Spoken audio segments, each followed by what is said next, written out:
Welcome to EPG Padasala. I am K. Mavali Rajan from Department of Ancient Indian History, Culture and Archaeology, Vishwabharati University, Santiniketan. I am going to discuss the module titled Chola Trade and Commerce, which is one of the paper in Indian culture. In these modules, I am planning to discuss some of the key factors which emerged in the Chola period in the field of the economic history of the early medieval South India. If you see the historical background of the Chola dynasty, in South Indian dynasties, the Cholas were very powerful rulers. They came to power in the middle of 9th century AD. They defeated the Pallava tributaries, Muttarayas. They captured the Tanjavur from. They established their political power in the Kaveri Delta region. So during that period, many achievements took place in political field, in cultural field, even in the social formation, economic developments. We can find the all field development during the Chola period. Because of the Chola period, which has a large number of epigraphic references as well as the literary sources to understand the details of the or comprehensive history of the Cholas in the early medieval period. My focus will be on especially on the trade and commerce of the Cholas. When we start about the Chola trade and commerce, we should study about the trade and commerce of the early medieval history of South India. In the early medieval history of South India, Chola had very good trade relation with the Indian territories of some of the other territories like Thondaimandalam region, Pandya region, the Chera region of the Kerala, even some of the other regions beyond the Ganga territory.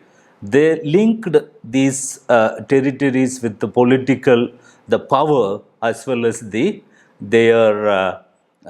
trade connectivity of that.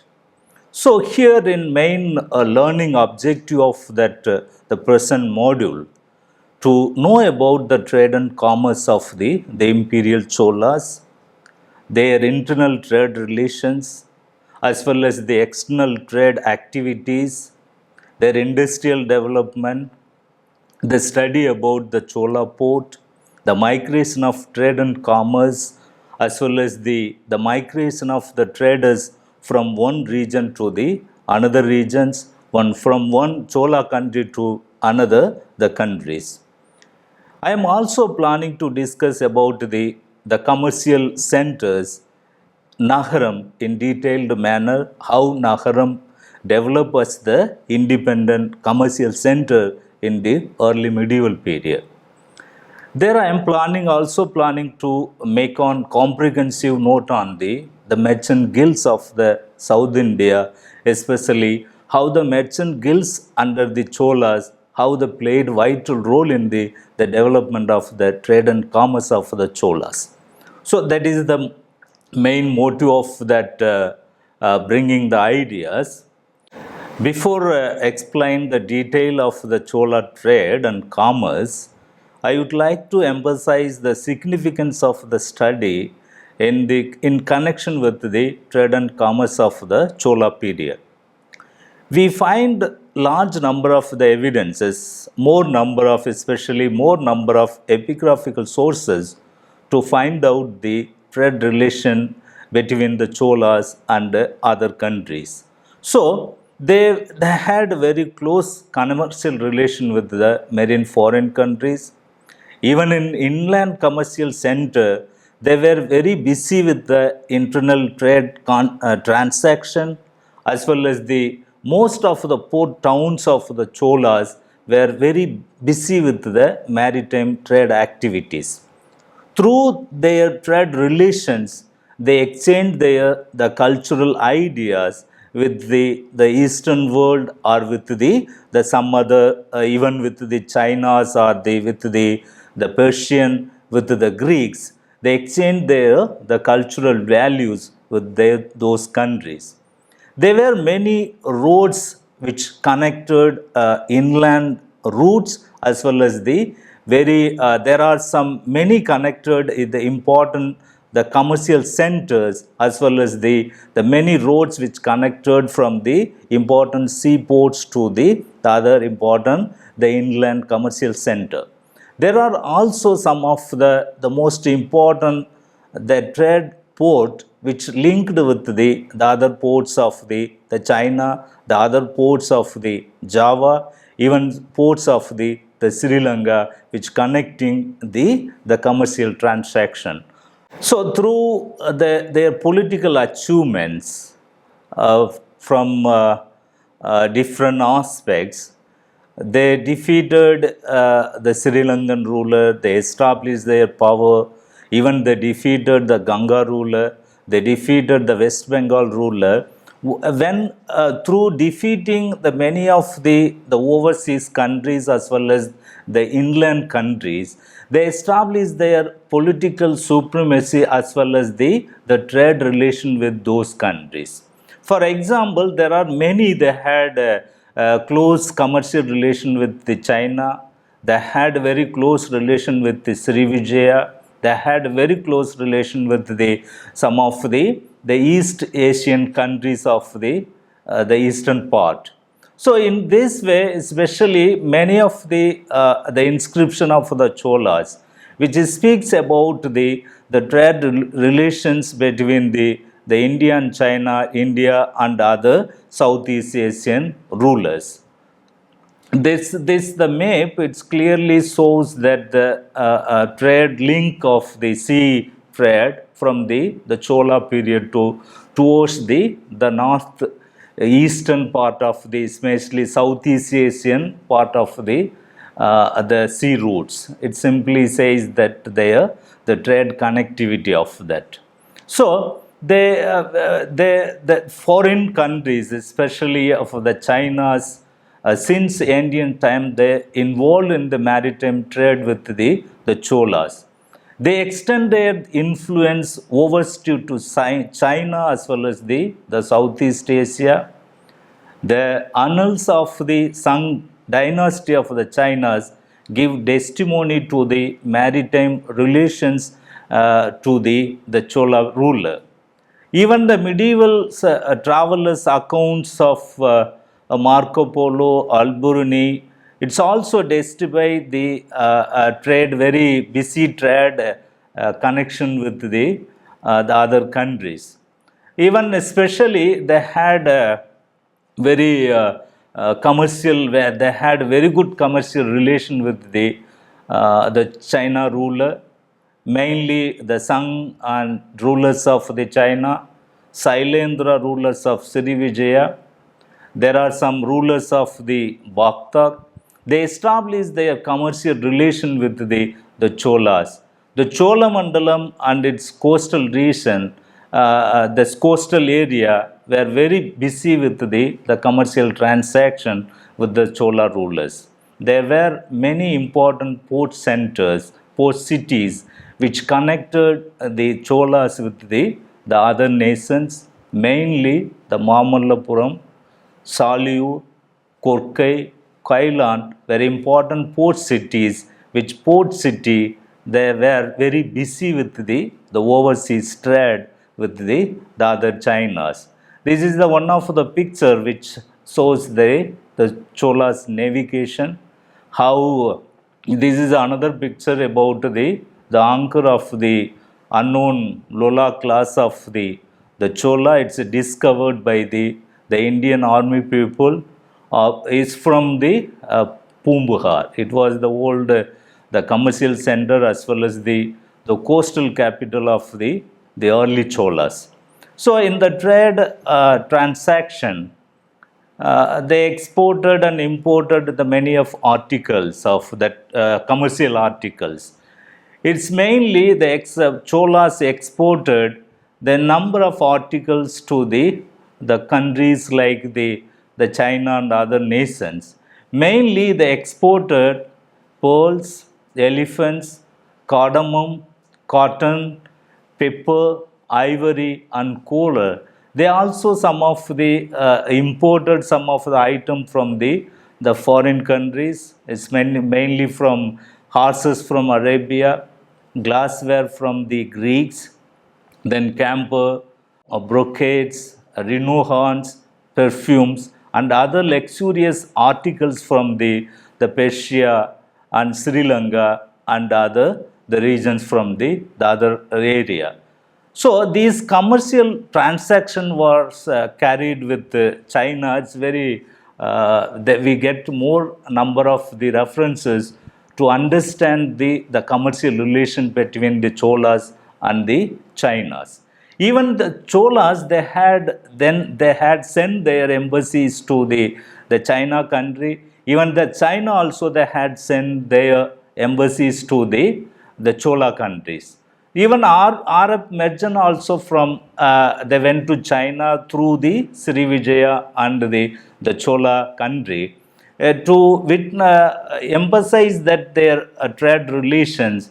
The Cholas they constructed their religious establishment in the form of the temple in the Cambodia, even the constructed Hindu temple in the Sri Lanka, even some of the other regions of the Southeast Asian country, which reflect the cultural impact as well as the religious impact on the other Southeast Asian countries. So that is the way they extended the cultural the influence in the beyond the Chola territories of that. From Karandai copper plates of the Cholas, we get references to Suryavarman of Cambodia. He sent embassies to the Chola country.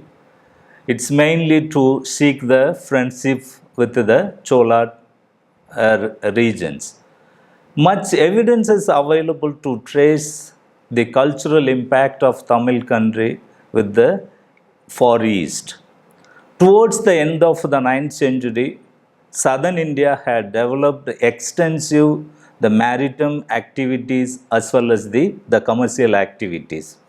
The Sung dynasty of the China, the Sri Vijaya empire of the Malayan archipelago, and the Abbasid Caliphate at Baghdad emerged as the trading partners with the Chola ruler.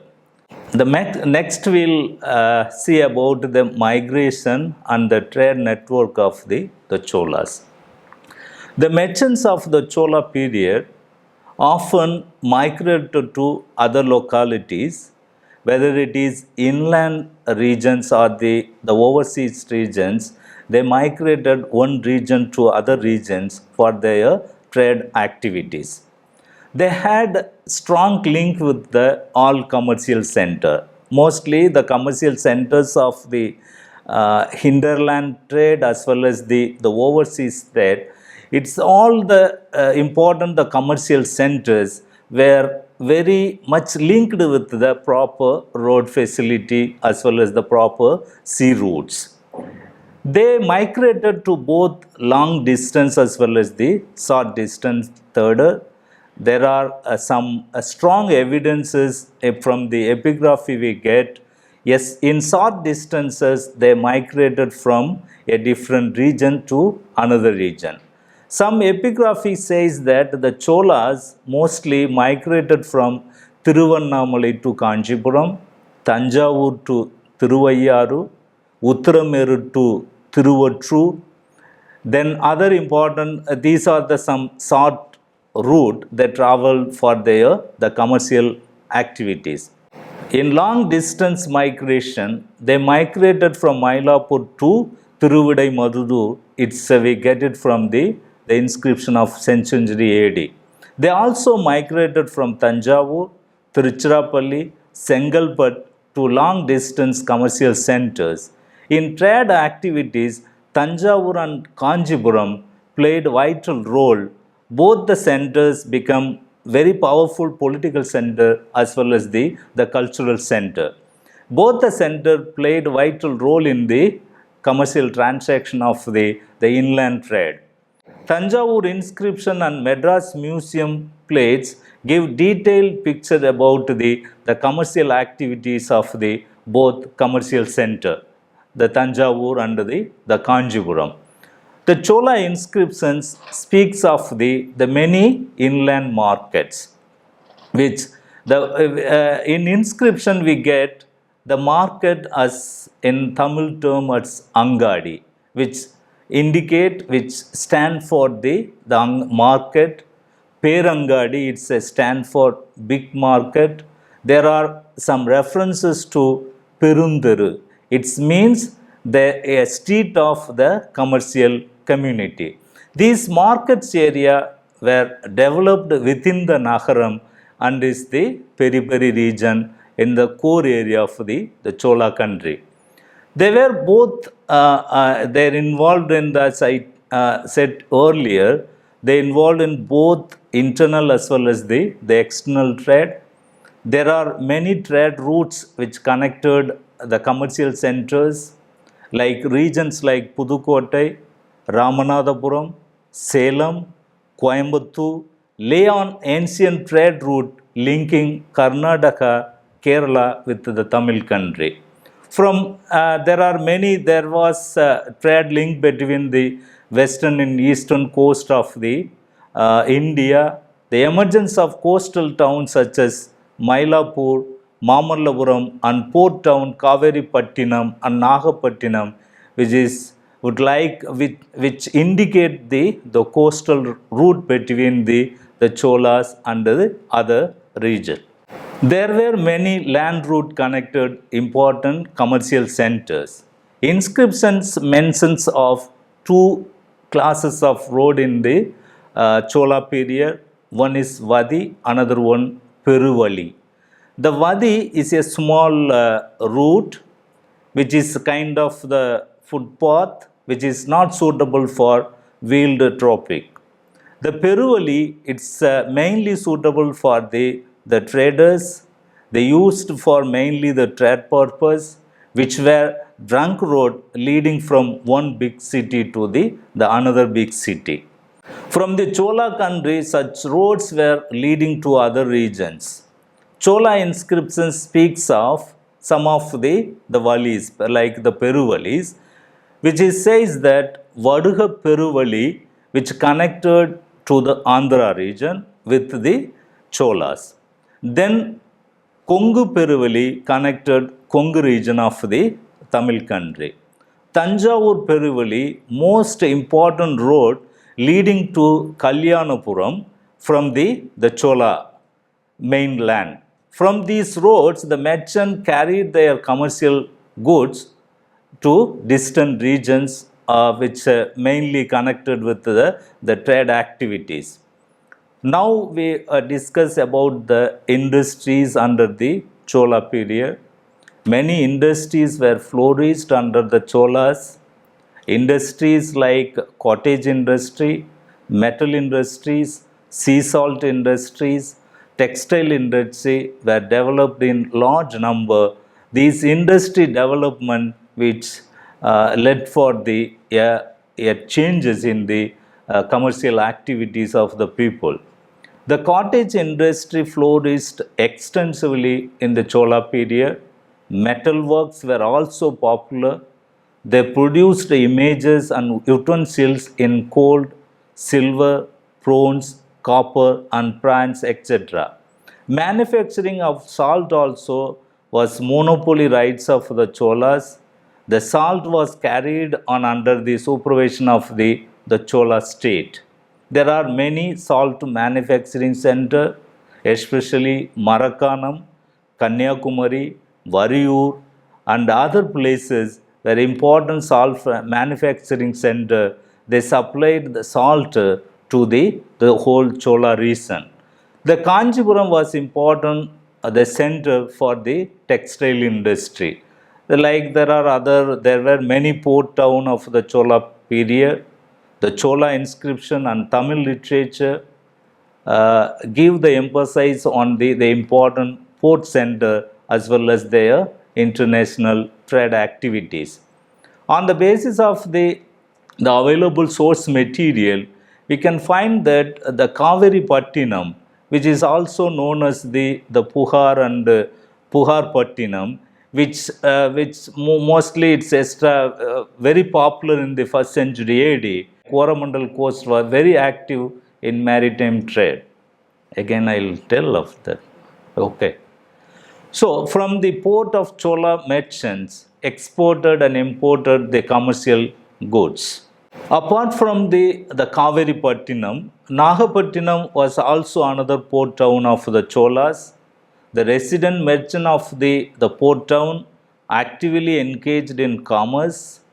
Nagapattinam, commercially oriented port, had trade relation with the Southeast East Asian countries.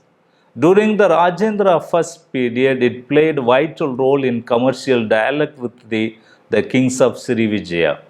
Some other secondary port also, which is mentioned in the inscription, which is Thiruvadanai, Mailapil, Aliyur, had commercial contact with the inland trade exchange. Then another important the unit, administrative unit, as well as the a trade merchant unit, which is very popular during the Chola period, which is known as Nagaram. The Nagaram were commercial towns inhabited by a several merchant community. The inhabitant of Nagaram, variously known by Chettis, Sangarapadiyas, the Saliyas, and Tatas. The Chettis were the general merchants. They involved in all the commercial transaction of the all commercial goods. The Sangarapadiyar, those who involved in the oil merchants only. And the artisans like Salias, they are the weaver community. They also live in the Nagaram. The Tattas, the gold Sumit also live in Nagaram. They are involved in the making of the gold ornaments as well as the selling of the gold ornaments in the Nagaram market. Mostly Nagaram of the Chola period were identify the suffix of the Puram. Puram, which means a fortified town. Inscription speaks of many Puram, which was usually attached to the king's name as Rajendra Cholapuram, Klothunga Cholapuram, Mummudi Cholapuram. These three names which indicate the name of the kings as well as the or the Nagaram which established in the name of the Chola kings. The members of Nagaram were generally known by several names.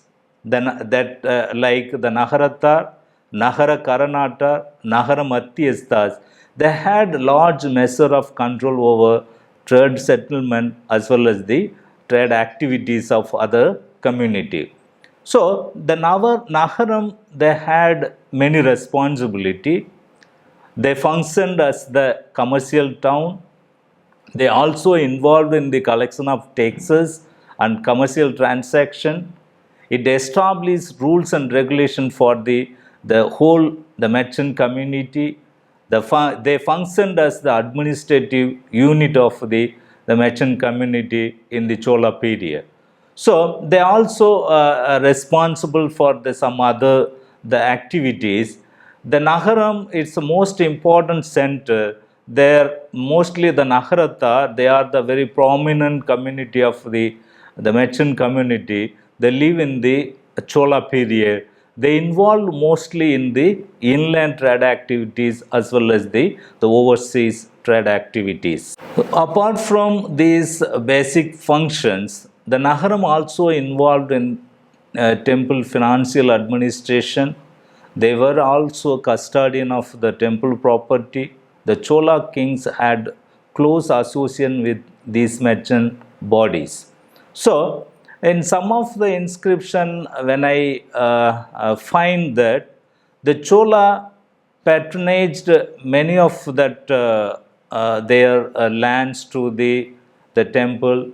They gifted their ornaments to the temple, which shows that Cholas, the merchants of the Chola countries, they were not only involved in the commercial transaction as well as the commercial activities, they also involved in the temple construction, the repair of the temple, the construction of the water tank. That is also one of the important powerful activities of the Chola merchants in the all other activities.